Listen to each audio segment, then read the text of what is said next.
My friend, this is amazing! Information just came out that could completely change the Eagles' future, and it involves a bold move by Howie Roseman that no one is expecting. Just imagine, one of the best quarterbacks in college football could end up in Philadelphia, and that's already causing confusion within the NFL. But that's not all. ESPN also released a prediction that put him 3 times ahead of the reigning Super Bowl champions, generating a lot of controversy among analysts. And as if that weren't enough, there's a growing concern within the roster that could weigh on the season. And I'm going to reveal exactly what it is. So subscribe to the channel and activate the bell, because what I'm about to tell you now will surprise even the most confident Eagles fan. As the Philadelphia Eagles continue their journey to building a competitive team, one thing is certain: Howie Roseman isn't the type to settle for now. While many teams are focused on filling immediate holes, the Eagles GM has his eyes on the future.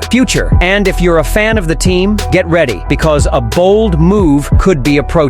Big news: Caleb Downs, one of college football's most prominent defensive backs, could be a potential addition to the Eagles in the 2026 NFL Draft. This prediction comes from analyst Jeffrey A. Knox of Eagles Wire, who believes the Eagles could target Downs, the safety who has been capturing the spotlight on college football. If you think that's a long way off, think again. When Howie Roseman sets his mind to something, he knows how to make it happen. And Downs could be a key piece for the Eagles' defense in the coming years. Caleb Downs could be the best safety in the country, someone who could cement a career with consecutive college football playoff championship wins, Knox wrote. He's a unanimous All-American in 2024 and should repeat that honor in 2025. He would immediately challenge Andrew Makuba and Sidney Brown for playing time in the Philadelphia. Downs' resume leaves no doubt. He's shown at Alabama, leading the team in tackles as a freshman in 2023 with 107 tackles. An impressive feat that earned him the Sean Alexander Freshman of the Year award and a spot on the All-America team. But instead of sitting back, Downs took a bold step. He transferred to Ohio State in 2024, where he continued his successful run, being named Big Ten Defensive Back of the Year with 81 tackles, 2 interceptions, and a 79-yard touchdown after returning a punt against Indiana. The question remains: what will the Eagles get from Caleb Downs in 2026? With several key departures, such as Brandon Graham and Darius Slay, the Eagles' secondary will have some open spots. Downs could be a perfect replacement, offering a dominant and dynamic presence. And if you know Roseman's style, you know he could be ready to step up. Draft to secure Downs, something he's done in the past. Why would the Eagles be so interested in Downs? The answer comes directly from defensive coordinator Vic Fangio, who loves versatile safeties, those who aren't tied to a single line. Fangio wants players who can cover half the field one game and run as a linebacker the next. Downs fits that bill. His ability to play in different roles, whether as a pass rusher or punt returner, makes him a valuable addition to this season. If Roseman does set his sights on Downs, it will be a bold decision. But it wouldn't be surprising if he uses all his negotiating power to secure that pick. After all, by 2026, the Philadelphia Eagles could be building an unbeatable defense, and Downs could be the name behind that transformation. But while the future revolves around names like Caleb Downs in the draft, the present shows that not everyone sees the Eagles at the top of the NFL. The 2025 NFL season is almost underway, and as always, expectations are sky high for the Philadelphia Eagles, who are entering the league as one of the most talked about seasons. After winning the coveted title in Super Bowl LeVay, the question on many is, will they have what it takes to make history and repeat their victory in 2025? With their debut scheduled soon and a home game against rivals the Dallas Cowboys, the spotlight is shining on the team's stars, such as Jalen Hurts, Saquon Barkley, and A.J. Brown. But will the Eagles be able to maintain their level of performance after significant changes to their lineup? ESPN, always attentive to NFL season developments, has released an analysis that, while positive, raises some questions about the Eagles' future. Analyst Mike Clay placed Philadelphia Eagles 4th in his power rankings for the 2025 season, which is a significant accolade, but also indicates areas of concern. Clay points out that despite the impressive offensive roster, the Eagles' defense suffered a series of significant losses during the offseason. Key players like edge rusher Brandon Graham and cornerback Darius Slay are no longer available, raising questions about how the defense will perform in the new season. According to Clay, the 3 teams ahead of Philadelphia in the rankings, the Baltimore Ravens, Buffalo Bills, and Detroit Lions, have rosters considered more complete at the moment. This, however, doesn't take the Eagles out of the running. They're the 4th best team in the league on paper, Clay writes. While the defense has lost some key pieces, the Eagles' offense remains one of the most dangerous in the NFL. Jalen Hurts, Saquon Barkley, and A.J. Brown have the potential to make this an even more parallel season. Let's be honest. It's hard to look at the Eagles' offense and not get excited. Jalen Hurts, with his ability to throw and run the ball, is one of the most complete quarterbacks in the league. Alongside him, Saquon Barkley brings explosiveness that transform the experimental line into a massive threat. And let's not forget A.J. Brown, a receiver who has become one of the most reliable in the league. These three together form a unit capable of leaving any defense in a panic. If the offense continues its high level, the Philadelphia Eagles have everything it needs to become a powerhouse on the offensive side of the ball. But the biggest challenge is the defense. After losing big names like Brandon Graham and Darius Slay, the Eagles' defense will have to reinvent itself. Even with the addition of new players, chemistry will be crucial. The defensive coordinator will have to be creative to mask the losses, while also finding ways to maintain a competitive tempo against potent offenses like the Cowboys, direct rivals with one of the strongest squads in the NFC. One question remains: will the Eagles' defense be able to maintain the level of excellence shown in recent years, or will the decline in performance cast a shadow over the team's title chances? This will undoubtedly be the point to watch closely throughout the season. It won't be easy for the Eagles to maintain last season's winning streak. While this is still one of the strongest seasons in the NFC, the competition is fiercer than ever. The Baltimore Ravens, with Lamar Jackson leading an explosive offense, and the Buffalo Bills, always dangerous with Josh Allen, are two imposing forces in the AFC. The Detroit Lions, who were a pleasant surprise last year, are increasingly close to solidifying themselves as Super Bowl favorites. And while projections are divided on how far this roster can go, fans' biggest questions lie elsewhere. The 2025 NFL season is about to begin, and the Philadelphia Eagles are once again in the spotlight. After a successful Super Bowl and a busy offseason, fans and pundits are eager to see how things will play out. The team boasts one of the league's most powerful offenses, but it also faces significant questions, especially on defense. So, what are the Eagles' biggest strengths and weaknesses this year? Without a doubt, the Eagles' offense remains one of the team's greatest strengths in 2025. Led by Jalen Hurts, one of the league's most complete quarterbacks, the Eagles have an ideal combination of passing and running. Hurts, capable of both throwing and running the ball, brings a sense of excitement that makes the offense unpredictable and difficult to defend. And let's not forget Saquon Barkley, a running back who has the power to change the game with his explosiveness and change of direction abilities. With A.J. Brown in the passing game, the Eagles' offense continues to be one of the most dynamic and unpredictable in the NFL. While the Eagles' secondary has historically been viewed with some doubt, in 2025 it promises to be one of the most solid units of the season. Reed Blankenship, who emerged as a major surprise, has established himself as a reliable presence downfield and quickly became a fan favorite. Sidney Brown, a third-round pick in 2023, impressed during the offseason and is poised to make a significant impact this season. Furthermore, Andrew Mukuba, another talented prospect, brings depth to the roster. His consistency remains to be tested, but the season has good options for building a strong secondary, something that could be essential throughout the season. While the Eagles' offense is their greatest strength, their defense emerges as a point of uncertainty. During the offseason, the team lost key players such as Brandon Graham and Darius Slay, who were key players on the defensive line and in coverage. This raises a question: how will the defense fare without these pillars? The defensive line in particular will be crucial to the team's overall performance. If the defensive tackles fail to produce consistently, the Eagles could struggle against the league's strongest offenses. The defense boasts talented players, but the loss of experienced ones could impact the unit as a whole. The defensive line, which has been one of the Eagles' greatest strengths in recent years, now faces a major challenge. Without Graham, the team needs a new leader to consistently pressure opposing quarterbacks. While the team has strong players, such as defensive tackle Jalen Carter, their ability to maintain their dominance against strong opponents will be a major question mark. The defensive tackles will need to excel for the defense to maintain its effectiveness. Otherwise, the Eagles could be vulnerable in decisive matchups. Despite the defensive weaknesses, the Philadelphia Eagles have solid leadership across the board. Jalen Hurts is the kind of player who can carry the team in tough times, while A.J. Brown and Saquon Barkley form an offense capable of making any defense tense. On defense, the emergence of young talents like Blankenship and Brown also brings hope that the unit can compensate for the loss of veterans. If tempo can handle the losses well and fill the gaps on defense, there's nothing stopping the Eagles from becoming strong title contenders again. The 2025 season will be a major test for the Philadelphia Eagles. If the defense adjusts and can create pressure, while the offense maintains its elite form, the Eagles have a legitimate chance to win the Super Bowl again. How tempo addresses their weaknesses will be crucial to their success. Expectations are high, but the journey will be full of challenges. With key defensive players leaving, pressure on the offense, and fierce competition from teams like the Ravens, Bills, and Lions, can the Philadelphia Eagles adjust and maintain their dominance, winning another another Super Bowl in the 2025 season? Leave your opinion here, and don't forget to like and subscribe to the channel. I'll be back later to update you with the latest Eagles news.